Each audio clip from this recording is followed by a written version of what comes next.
So we'll give people a couple of minutes to come on there. We see the participants rising by the second here. Hey guys, welcome. Feel free to pop into the chat box where you guys are from, where you're calling in from today. Aaron, I believe you're in Edinburgh right now, right? True, yep. How's the weather over there at the moment? It's actually beautiful right now. It's a little windy, but got some sun, some clouds, but it is very nice today. Nice. Edinburgh's a beautiful Cannot spot. Complain. Yeah. Very really beautiful spot. I see we have somebody on from Stockholm. Andy Thompson's calling in from Stockholm here.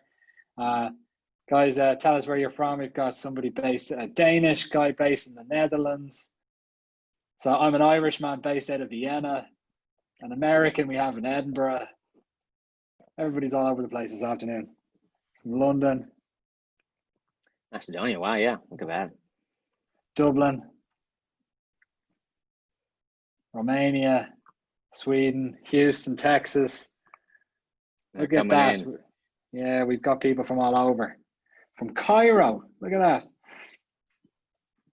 Okay, so look guys, we'll get going just because I'm aware of everybody's time, but let's just start with a quick introduction of the topic itself. So today we're going to be talking about how to grow sales with outbound prospecting.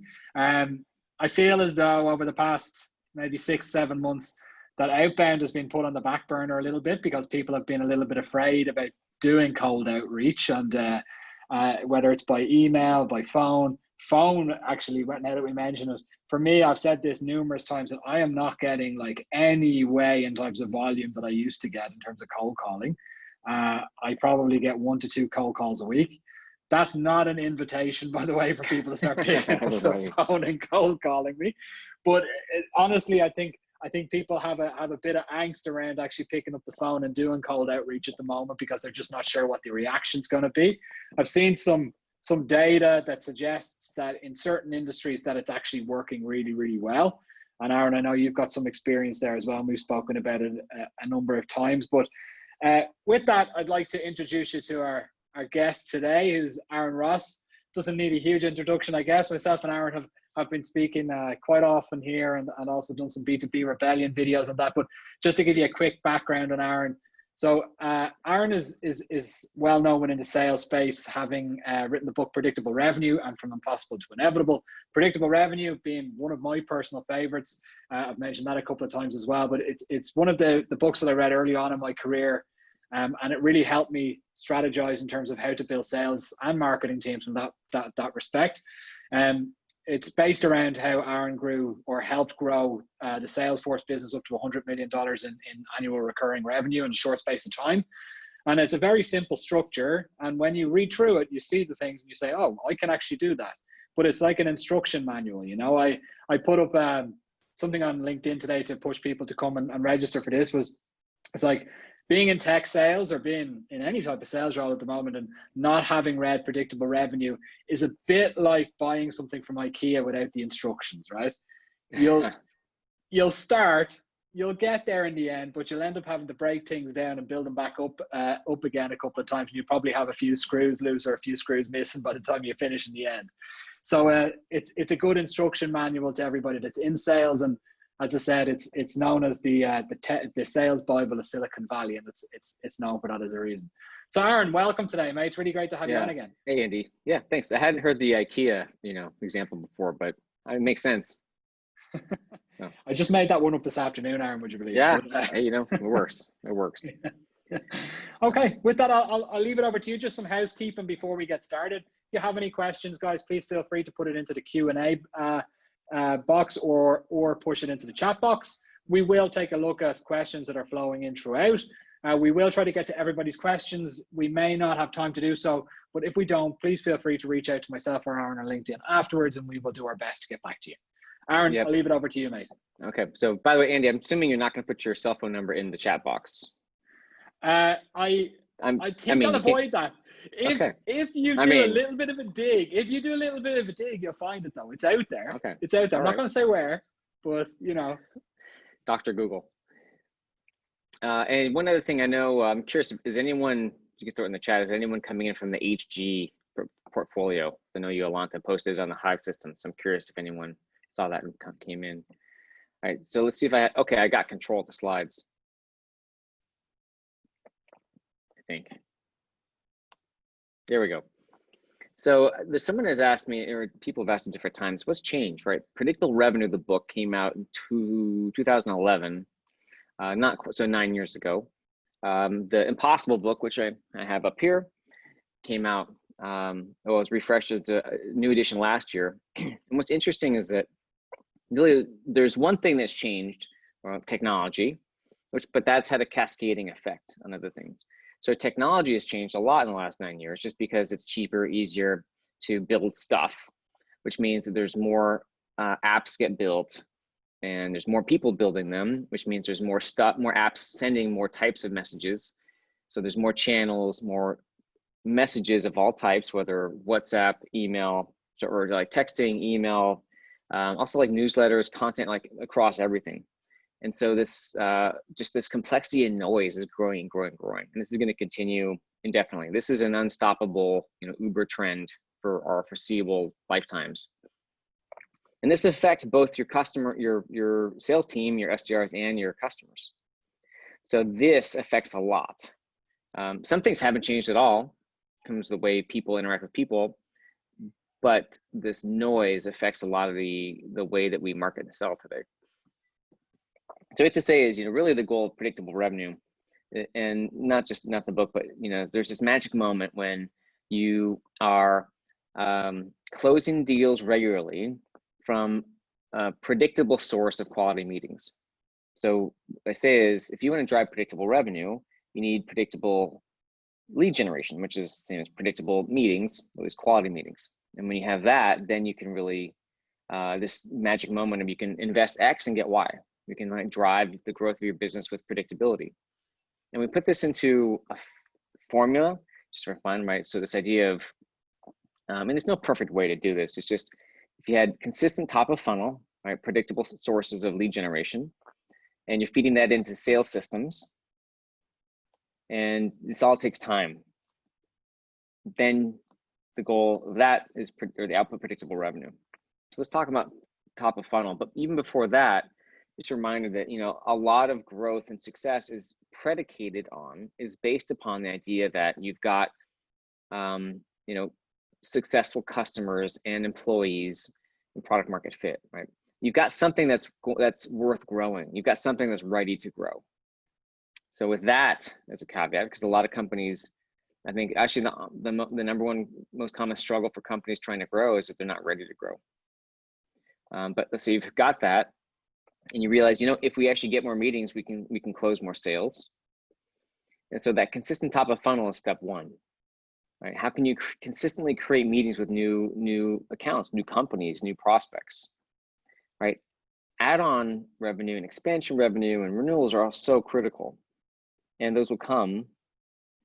But a lot of companies, like if you don't build the skill to go out and talk to new customers who don't know you, then at some point you're going to plateau in your pond, right? So there's really kind of three different ways, like types of leads, that are important to understand. And if you've read either one of the books, this will be a review, but this is so fundamental, because this really, anytime I do a sales assessment or sales due diligence of a company, one of my first questions are, where does your revenue come from? What are the lead sources of your revenue? And a lot of companies don't know, or they can't break it down into what's organic versus paid, what is predictable versus plateauable. So word of mouth, these seeds, nets, and spears. Seeds really is through word of mouth. That's where you get started, and you want as much as you can get, because the advantages, these are the best leads. The disadvantages are hard to generate and hard to kind of predict and drive. You can't really do that. The best thing we suggest doing to kind of create predictable word of mouth leads would be to create a consistent customer success approach. The customer success management team, customer success, whatever you want to call it, but a framework to help target the right customers and to onboard the right customers and set the right expectations and help them be successful with your service or product, and then also help them see the value of it. Right? That'll help create more customers who stay longer, create more referrals, better case studies and testimonials. Okay, that's the first one. Nets would be marketing, casting a wide net. Content marketing, inbound marketing, whatever you want to call it. It's great, a lot of advantages to that. The challenges are that oftentimes, again, they plateau, and it does tend to be a quantity over quality type of program. And the last one, SPEARS, outbound prospecting or outbound business development. Again, this is what I created Salesforce.com, and what our predictable revenue business specializes in still is outbound prospecting, in the sense of you have a human who is building a targeted list and reaching out to set up appointments with people who usually don't know you. Now, these are all three important and they're all great. They're just all a bit different. So let's give you some guidance. I mean, I think, again, this is assuming that for at least the paid programs like marketing and sales, and there's a lot of varieties, but when you're kind of investing your time and energy to go out and drive growth, that's only going to work if you've nailed the niche. And that really just means you have an ideal customer who you know needs you, like a specific type of customer. There's a pain they've got, you know how to talk to them in their language and to help them see the value of what you have to offer. So assuming you've nailed a niche, then you've got these three types of lead generation programs, seeds, nets, and spears. And just because, again, I think there's this new idea still for lots of companies around sales specialization. So there's this term SDR I have in here. SDR, if you haven't seen this, means sales development rep, sometimes called business development reps or lead development reps. But I'm just going to use the term inbound SDR. So when you've got word of mouth leads or marketing leads, they tend to be, what you want is to not give those, say they're coming into your website for the most part. You do not want to give them straight to salespeople. You want them ideally to go through a junior team, inbound SDRs, to review them, pre-qualify them, and only pass the right ones on to the salespeople. Right, so those seeds and nets tend to go to the inbound SDRs, and the spears, the outbound prospecting, is done by outbound SDRs, basically dedicated prospectors, ideally. Right. I'm hoping there's a lot of people who are at least familiar with the term outbound, and maybe you want to build a team, but you're not sure how. And so we're going to have time for questions if there's some new terms or anything that doesn't seem like, how's this fit? We're going to get to sales specialization next. But now with these types of leads, seeds, nets, and spears, like, they're all great. You want them all, but you have to kind of focus on which one you do first, because they all take investment, time, and energy. Like, the goal for any of them is to have a consistent funnel, like a predictable funnel this way, right? Predictable lead generation. And this is from Zora. This is actually an excerpt from the From Impossible to Inevitable book. Your outbound funnel may look different than this. The numbers are not exactly what you need to be focused on. It's the fact that each, by the way, yeah, we have lots of kids and lots of dogs in the house, so there's never a quiet moment. I don't think I've ever done a webinar ever where there wasn't some sort of invasion. So with Zora, right, they have account map, and they tend to have small customers and also like Fortune 1000. And for them, predictability looks like a certain number of account plans, dialing, emailing, and LinkedIn, certain types of phone calls. But the goal is, if we do X activities, we get Y revenue. And whether it's in your marketing channels or sales prospecting channels or customer success channels, this is your goal, is predictability.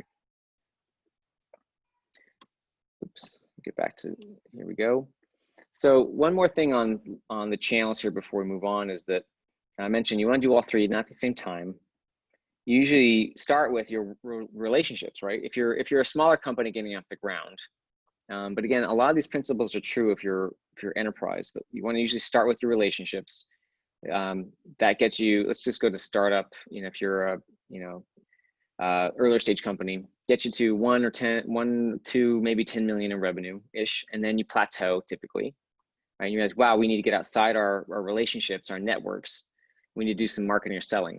Now, if you're a product company, you tend to want to start first with a primary investment in outbound prospecting, right? Prospecting is very, and there's a lot of caveats, right? It's not for, you want to be a B2B market, not kind of consumer, like not like really small deals of under, maybe 1,000 or a couple thousand pounds, euros, or dollars a year. But if you're a product company, it tends to be easier to do outbound anything because it's more concrete. So outbound prospecting tends to be the best place to start. If you're a services company, or if it's a complex conversation, it's kind of hard, you're struggling to communicate what you do, you tend to want to start with content marketing, right? Because content marketing can help you break down what you do into more, it's better for education and understanding for complex ideas. And then of course, yeah, anyone can break the rules. Like if you are passionate about outbound, maybe you should just start with that. If you're passionate about inbound or content marketing or SEO or whatever you're most enthusiastic, then you should start with that, because any of these takes a lot of time, energy, and a journey to turn into a successful lead generation machine.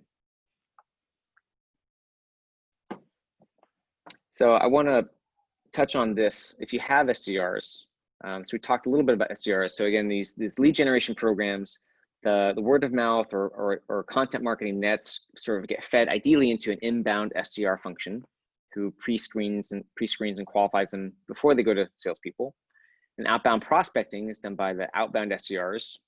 And really common, 3/4 of companies that have these teams, somehow they mix this role, right? They have these junior salespeople, BDRs, SDR, whatever you call them, and they're supposed to respond to inbound leads and do outbound prospecting. And I will tell you right now that while there are some exceptions, like again, highly transactional, like small business consumery types, but I would say 90% of the companies who do this, it is a huge mistake, and you're basically shooting yourself in the outbound foot. Because for outbound, these are completely different jobs, this inbound SDR and outbound SDR role. On the surface, they sound similar because there's appointments and emails and phone calls, and they're passing things on to salespeople, but the jobs are completely different because the mindset, the compensation, the metrics, the methodology, the messaging, the rhythms, the tools you use are all different. So do not mix them. It's for a really, really good reason. If that barking continues, and did you hear the barking? That's Flora. I mean, our eardrums, boom. But she keeps doing it. I'm gonna step out there. Like, don't worry about it. All right. Don't worry about it. Trust me. Every single webinar. we've had webinars with your kids before, Aaron, as well. They all come it's all in. good, Yeah. Man. It's all good. There's a couple webinars. Yeah, the 3.5-year-old who will not take a nap ever. There's a couple this year where she came in and sat on my lap and fell asleep during the webinar while I was, that's cute. Man, that's how it goes. Yeah, no, it's very cute. All right, so consistent top of funnel, and we touched at a high level on seeds, nets, and spears. Again, I think that fundamentally is such a vital idea, is that the differences between word of mouth and marketing and prospecting, different funnels, different metrics, different steps, methodologies, teams, mindsets. Okay. Now, whatever the lead generation programs you have, whatever you've got, you want to make them as predictable as possible when you can, and they feed into your sales systems. Now, let's just say salespeople, because again, you often end up with a lot of companies end up with a high volume, low touch kind of small business, like very small account channel, and a high touch, I don't say enterprisey, but like higher value, higher touch side of the business over time. But usually what this looks like is it's not just your salespeople, because you're really thinking about people are so important. I mean, look, I love low touch when it makes sense, and I love people when they make sense. We don't want to do low touch just because there's no people and it's cheap, or always use people just because it makes it easier. We want to kind of use the right tools at the right place. But when I think about sales systems, feeding these leads into it, we want to have in place, if I was a sales executive, what are my dashboards telling me? Because ultimately, if I don't have dashboards, I really don't know what's happening or not. It's very hard to gauge what's happening, even with a small number of people on the team. Are my tools or my people doing consistent discovery and disqualification, so that they know how to keep the things that aren't a fit out of the pipeline and things that are a fit in the pipeline, and it's as accurate as possible? How are we messaging? Salespeople are so challenged with effective messaging and emails, or sometimes some phone calls. I think in general, salespeople are pretty good, but for some reason, emails and writing, we just they're too long. They're so afraid of leaving something out. Like, what if there's this one thing they want? It's so hard for salespeople, especially, to write concise emails. I'm not even talking about the cold emails. I'm talking about any email to any prospect, client, or customer. And then frontline management, which is really, that's the keystone. If you start to have more than, let's call it 10, 5, 10, 20 salespeople. I mean, even if you have 5 or 10 salespeople, it's as soon as a VP of sales, whoever your sales leader is, needs a manager, that really is the keystone of the effectiveness and health of the whole team, especially as you scale. Like that is the, it's kind of like the hub. If you're riding a bike, that's your, I don't know if it's your chain, it's either your chain or your wheels. It's something that's vital. And if it's not working, the whole thing's going to fall apart. But that's really a sales system. So these systems, that if you're consistently feeding these leads into your sales teams, you kind of know, I love people, by the way, but I think of like one of the most inspiring books that I had read back a long time ago before this was really the Toyota way, how Toyota created a manufacturing just machine in lean manufacturing and Six Sigma and all these things to just have the most optimum way to move parts and inventory and cars through their assembly lines. And that is what I aspire to with sales. And while by the way, too, I never believe you should treat your salespeople like robots, but you want to kind of have systems in place to give people the freedom to focus on what they need to do and not spend all their time, the least amount of time possible, like inputting stuff or doing the wrong things or focusing on the wrong areas. So one thing I do want to spend another moment on is the idea of sales specialization, because this is really where it begins. And I know some of you might be like, oh my God, I've heard this so many times. And you know what? I'm going to be talking about this for a lot more years to come, because most companies still don't specialize as they should. And the example, like if you were a sports coach, like would you ever go out and tell your whole team, okay, everyone to attack and then everyone defend? Like it would be crazy. No, you would never win. No, you don't do that. You have attackers, midfield, defenders, and goalie, or whatever your specialists are. Pick your sport. I don't know any sport. I'm sure there's something out there, but I don't know what it is where everyone does everything. But in sales, we want salespeople to respond to marketing leads, to prospect, to close, and to sometimes manage customers, right? Or pick 2 or 3 of those jobs. And it's just impossible. They can't do it all. They can't be good at it all. And they're being, decent at something and not very good at everything else. So I'll give you, for example, if you expect your salespeople to fill more than like 10 or 20% of their quota with their own prospecting, like proactive business development. And again, there's shades of gray here, like cold prospecting, for sure, they should not be doing much of. Account expansion, yep. But let's say colder account development, colder prospecting shouldn't be more than 10 or 20% of most salespeople's pipelines. They should stick to maybe under 5 or a handful, like 5 or 10 or 20, maybe 30 key accounts or key partners for them to develop personally. And the rest should be done by a dedicated prospector or prospecting team, like those attackers.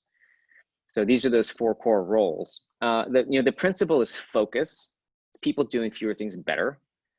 All 4 may not apply to you. If you don't have inbound leads, you don't need someone to respond to them. And maybe you are in a custom web app shop, web design agency, or like a commoditized service, and outbound is not going to make any sense. So there's a lot of reasons why you might change this for your business, but it really is more types of jobs so people can do fewer things better. And you only need 1 person to start specializing, or 2. 1 person, you start specializing by blocking time on the calendar. If you have 2 people, you tend to have, unless again there's a really good reason, a junior kind of person doing lead gen and a senior person doing sales. But that is still not done enough by enough companies. So when we're building sales systems, just a few things to keep in mind. Again, I mentioned this idea of you over time, you tend to have kind of higher volume, lower touch kind of line of business, 1 or more, and then higher touch, bigger deal type funnels, called small business and mid-market, or small business enterprise. That's where people tend to end up at some point. But I think too, this fewer, bigger, better deals or opportunities is really important, especially with all like the noise and the hecticness of people's just lives. So even whether you're a salesperson, fewer, bigger, better customers. If you're doing outbound prospecting, fewer, bigger, better. If you're in marketing, fewer, bigger, better channels. And then one thing is, if you have sales stages, it's not about getting the perfect sales stages for your team. It's about whatever you have, getting the team to apply them as consistently as possible. That's more important than the perfection of the stages. So let's say you do have some outbound prospectors, or you're considering that, right? That's kind of what we're here for. So just the thing is, there's a lot of misconceptions about outbound, or if you haven't done it before, a lot of it's easy to make mistakes because there's a lot of similar sounding. Let's go back to seasoned and peers.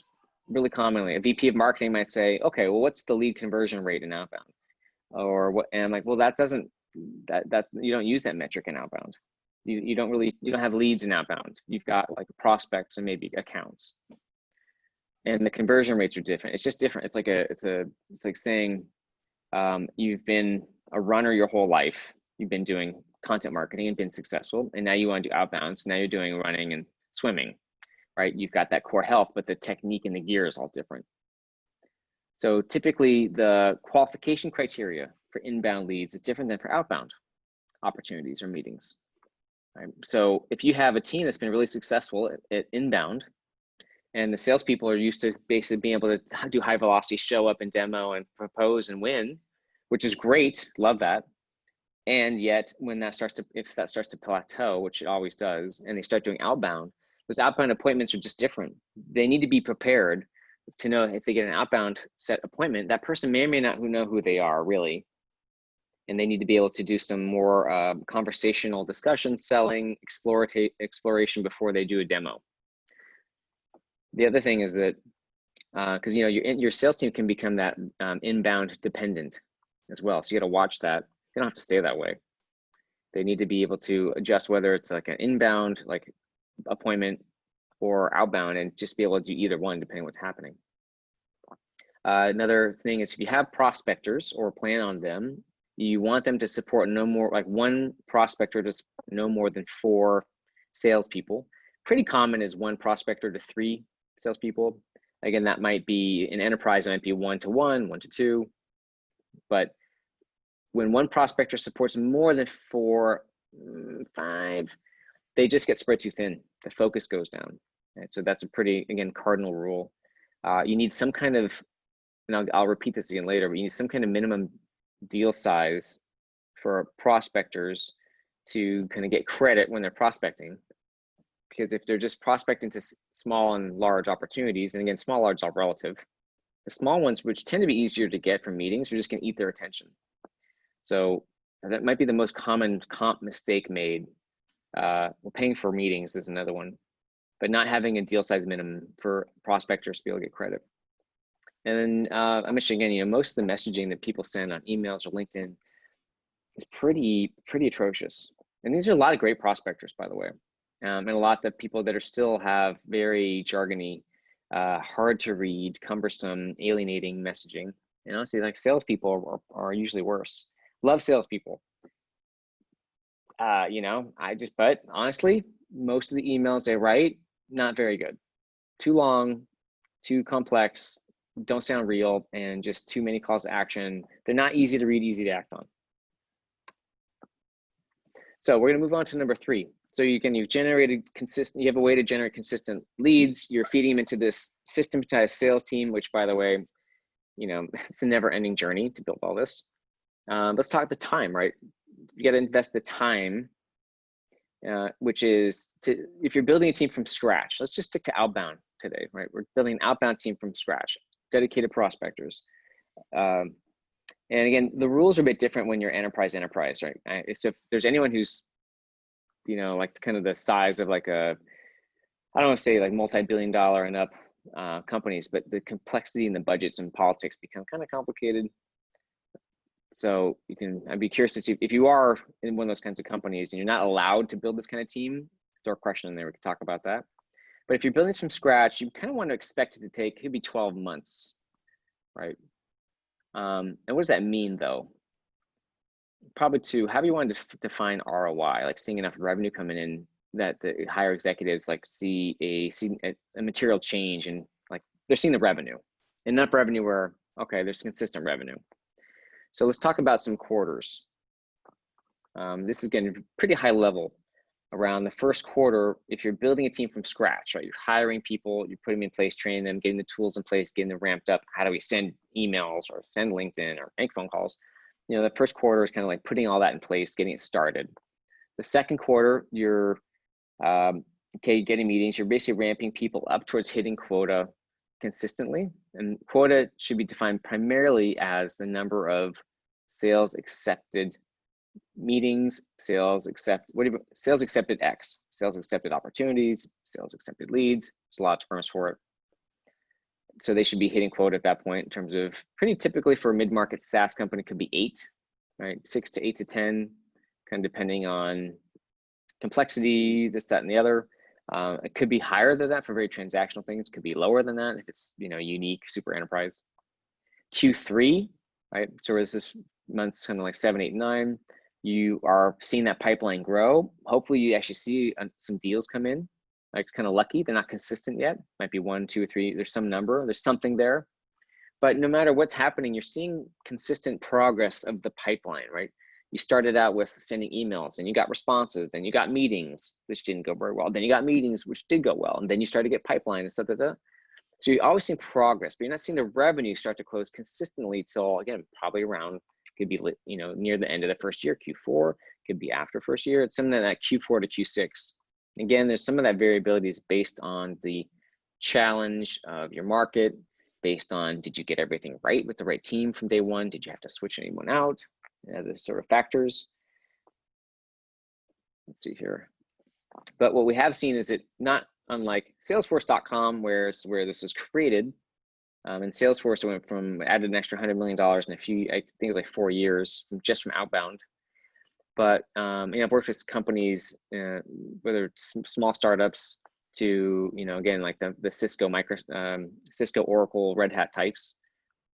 But you can create predictable pipeline, and whether it's like multiplying the meetings you get, or maybe you've tried and failed for a year, like Pemberton, and then you got it off the ground and saw $1 million in the first year on the way towards more.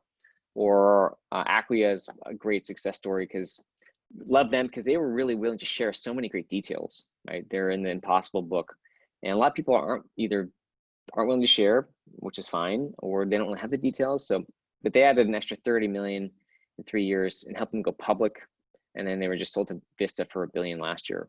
But they started, Acquia was like a $40 million-ish inbound driven company. They wanted to add outbound as another layer to help them drive towards 100 million in revenue.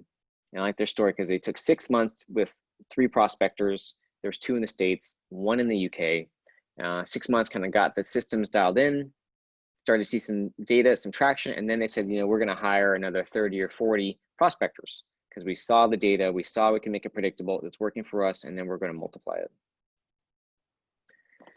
So there's kind of 3 basic models. There's a lot of ways to do anything, but here's 3 common ones in outbound if you want to get started. So the first one is, again, you transfer or hire 1 or 2, you know, a small team of dedicated prospectors. You need at least 1 dedicated person to see the magic happen. 2 is better because when you start something new, better start with 2. That buddy system, competition, friendly competition. And honestly, it's just lonely out there, especially working virtually without a buddy. So you hire them to get started. If you have a manager, great, even better. Number 2, hire a no ego manager, someone who, whether they've done it before or not, they are a manager, but they're willing to do the work first, to be the first SDR and make it work. And then once it's working, hire a team behind them. I would do this every time, but again, if you can find the right person and budgets and someone who's actually willing to do it and so on and so on, it's not quite as cookie cutter. There's a great guy, you know, Scott at Acquia. Scott Wong did this. I did this at Salesforce. So happens, you know, just an option. And the third is hire an external service. Could be an SDR as a service. It could be, there's a lot of them out there. Obviously predictablerevenue.com does both, helps companies build their own teams and do outsourced to get them off the ground, at least in the States. So I think we see, again, what works and what doesn't. So it's not about the right model, like what's always the best, it's about what's right for you. It's kind of saying you want to get into shape. Well, for some people, they should spend more time on their diet. For other people, they should spend more time exercising. It's like, what's right for you? Because everybody is a little bit different. And again, if you're enterprise, if you're like a Microsoft or Cisco, or like, it's a little bit different story because of the complexity of the oftentimes budgeting and kind of role definition and internal politics and other things. But again, happy to talk about that here if we have someone on and has a question. So last bit here on some mistakes, internal team mistakes. Again, you're hiring your own people, you're building that. Dabbling is one. Hey, let's just hire an intern for a couple months, see if it works out. And if it does, then we'll invest in it. So you kind of you have to really go for it to make this work. Because if you hire an intern or someone part-time or someone who's just like super junior with no guidance and it doesn't work, it doesn't tell you anything. If it works, okay, then it tells you something. But if it doesn't work, it doesn't tell you anything. Second, I mentioned comp design, not having a minimum deal size or paying just for meetings, like 2 boo-boos, no-nos, don't do those. Third, round robin, which is kind of related to not having territories. So especially for prospecting, you got to have some kind of segmentation or territories. Round robin, again, I'm not a big fan of round robin, except in very specialized situations, which I see very rarely, but you need some kind of segmentation and territories. And when you're hiring an external partner to do this for you, to help you start it or do it, common mistakes, writing a check, hey, we just sent some money to someone, they're just gonna do it all. It still takes time and focus from you and your team to work with them and to get this up the ground, to adjust and to adapt and learn and so on. Again, this mistake of treating inbound and outbound meetings the same, right? You start to get some outbound meetings from a service and you just don't really know how to handle them. And so they don't work out and you blame that provider. And sometimes it might be their fault, but sometimes it's your fault because you got these meetings, they're just different. And the salespeople didn't know they weren't properly ready to handle them and they didn't go very well. The last thing is this kind of belief, which is, yep, our business is fine, our sales process is fine, we just need more meetings and we're ready to grow. Sometimes that's true, and sometimes, honestly, it's not. So kind of a reality check on, are you really ready to grow? Sometimes that's a yes, and sometimes that's a no. And doing outbound can help you discover, are you ready to grow? Maybe you are, maybe you're not. So I will throw in, I'll dig it up here in a moment, a link. We're doing a hands-on workshop next week on the 15th. This would be a 2.5-ish hour. It's like in the afternoon, EMEA time, morning, Pacific time, going deep diving into outbound with this messaging, comp, people, all kinds of stuff. And yes, this is not going to be a free one, but we will throw in a link in the chat. And Andy, I think we are ready. We're ready for questions. We're ready for the There's just like mate. a whole lot. Yeah. So thanks for that, Aaron. Super interesting. There was a couple of points that really resonated with me. There was one that you said, be careful of little deals. I had an SDR team in the past, and it's the younger guys, when they got a sniff of any type of business, they'd be running after it. You'd almost have to pull them back, sorry, just let me I'd have to pull them back, and it would turn into almost like I was taking business away from them, But super interesting though, Aaron. Thank you for that. Guys, we have a number of questions in here. Yeah. So Aaron, let me just open these up real quick. And I just put that workshop link into the chat. Perfect. Thank you for that. Okay, so there's one from Carl Ellis here. Just as any advice on cold outreach emails, LinkedIn, short punchy lines that work well. Do you have any examples there, Aaron, or anything that you can give as a good resource to take a look at? Yeah, well, I'll start with a very generic advice, which is just think simple to understand, easy to act on, which I know. And then the part of the problem is there's many different types of techniques on LinkedIn, many different types of techniques on email. Let's say in general, like the advice I tend to give are things like, if you're writing the email, imagine you're sitting in a cafe with someone. What would you say to them? Or you were going to approach someone. You wouldn't write that down. You may not send that exactly, but it's like another way to kind of get out of the robotic writing people do. The other thing is then read it out loud. Right? It should sound reasonable. That helps you catch very jargony or awkward writing.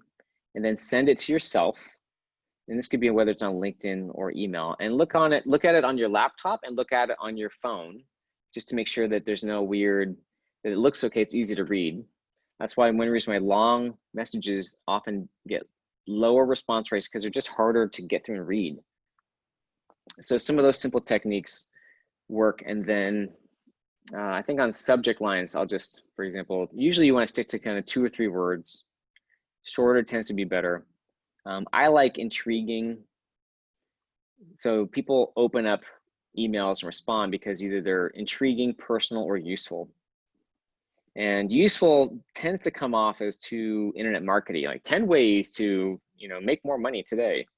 So, and then personal, which ideally, if you do some research, you can find out something about them that's interesting to you or something that you is interesting to them. But intriguing is, I like too, because you don't always have to know about them. I'm gonna give you a simple example. Let's say you emailed them last Wednesday and didn't hear back. Your subject might say last Wednesday. It's a little intriguing. So let's start there. That's good. I mean, there was that one tip you gave before. I think I've gotten it from you around sending it to yourself. I don't think enough people do that. I'd be surprised. Like, just guys, just in the chat, if you're doing outbound prospecting at the moment, do you send messages to yourself to check? Yes, no. Yeah, I mean, I did that with my, you know, the newsletter. Same thing. I'll send to myself, and sometimes I'm like, I just don't have the energy to change it, or you can't make it all perfect. At some point, you just gotta hit send as well. Yeah, it's that's the thing. I think for look at it 100 times before hitting send. I think you can look at it too much as well. But for me, I think the tricky part is trying to keep it as short as possible. Whenever I write something cold, I would I'd always like write out the first iteration, then shorten it, take out words in there that don't need to be there.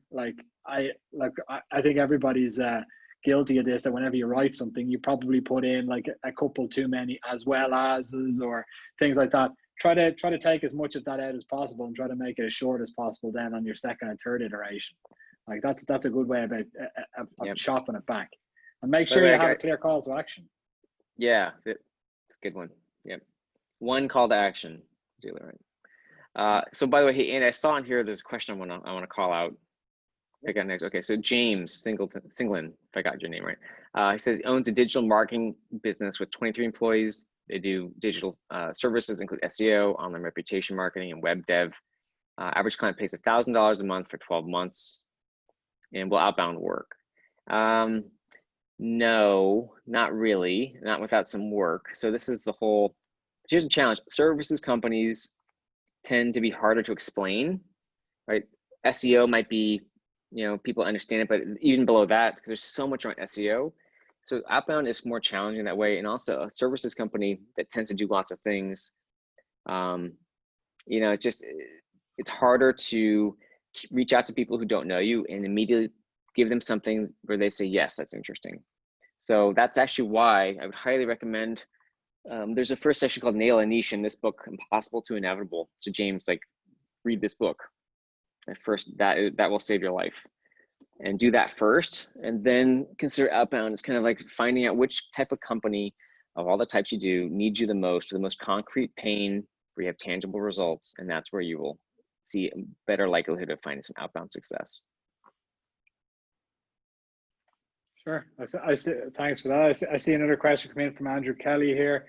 He's asking ideas on how to use Leadfeeder to complement your outbound efforts. I can take that one on quickly. So you can, using Leadfeeder, it's a simple way to prioritize your outreach. So if you see the companies which are coming to your site more often, then they're familiar with your brand. The likelihood is that you're going to manage to get a better connect rate when you're actually calling out to those companies. So they've been coming to your site, interacting with your software or interacting with your content, familiar with what you have to offer from a product perspective. The chances are that you're going to be able to get a higher connect rate calling into those organizations rather than going in completely cold. So Andrew, I hope that answers that question. I'm happy to discuss it further outside of this as well if you want to just ping me on LinkedIn. There's a couple more here, Aaron, if you just have a couple more minutes. There was one from Ikram Ben Aziza who was asking about smaller sales teams. So the sales team is only 3 people. Does it still make sense to go down the specialized route between outbound, inbound, or should you still mix? Or what? Yeah, you'd almost certainly already be specializing, unless, you know, for example, again, this kind of depends on the business. There's so many ways you might do this. If you had a lot of inbound leads, you need at least one person dedicated to responding to them. If you didn't have any inbound leads, you probably need one person dedicated to outbound prospecting, right? One person might be kind of enterprise. This depends on what your business is. So for sure, there's some division, not divide and conquer. There's some specialization that would make sense for you. You would not have 3 people and are all doing the same job. That makes sense. That makes sense. So like we're coming right to the end of this. We only booked in 45 minutes today, Aaron, unfortunately, but there's still like a couple of questions. There's one just after coming into the chat around Leadfeeder again. We've got a user on that when they see the company that visits the website, what are the recommended next steps? So simply, it depends if you're looking at it from a marketing or sales perspective. Let's start with the sales perspective.